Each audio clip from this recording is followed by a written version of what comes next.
Okay, tengok condition dia. Itu sebab dia kena tukar lah. So mileage kereta ni pun dah tinggi dan barang dia plastik lah. Assalamualaikum, salam sejahtera. Kita kembali lagi ke Transmatic Autobands. Okey, kat sini dua oil filter housing lah. So satu yang dah leaking macam ni lah. Ini yang baru lah. Okey, oil filter housing ni function dia ada dua. Satu, dia adalah rumah, sebab nama dia housing pun. Dia adalah rumah untuk oil filter. Dan lagi satu, dia connected dengan oil cooler. So dekat sini kita nampak dia dah leaking lah. Yang part selama ni, yang leaking teruk ni adalah daripada kereta ni lah. Kalau kita tengok condition dia, kenapa customer ni perlu tukar? Sebab dia mengalami kekurangan minyak enjin. Setiap kali dia kena top up minyak.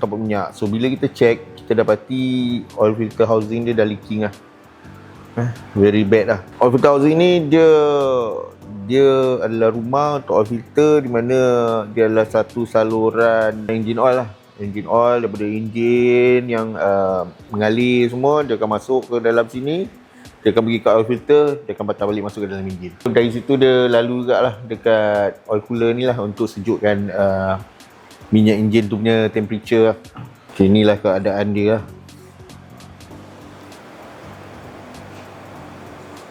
Okay, tengok condition dia. Itu sebab dia kena tukar lah. So mileage kereta ni pun dah tinggi dan barang dia plastik lah. So plastik ni bukan tak bagus, cuma dia ada tarik luput dia. So bila dah sampai satu masa dia akan mereput dan di situ dia akan leaking lah.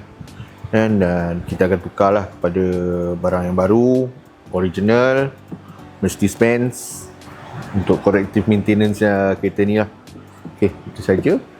Jika kamu ada masalah dengan kereta Continental kamu, ada apa-apa masalah ke, ada apa-apa pertanyaan, nak tahu pasal kereta Continental anda, nak servis ke, datanglah ke Transmatic Autobands. Workshop kami berdekatan dengan Putrajaya dan Cyberjaya.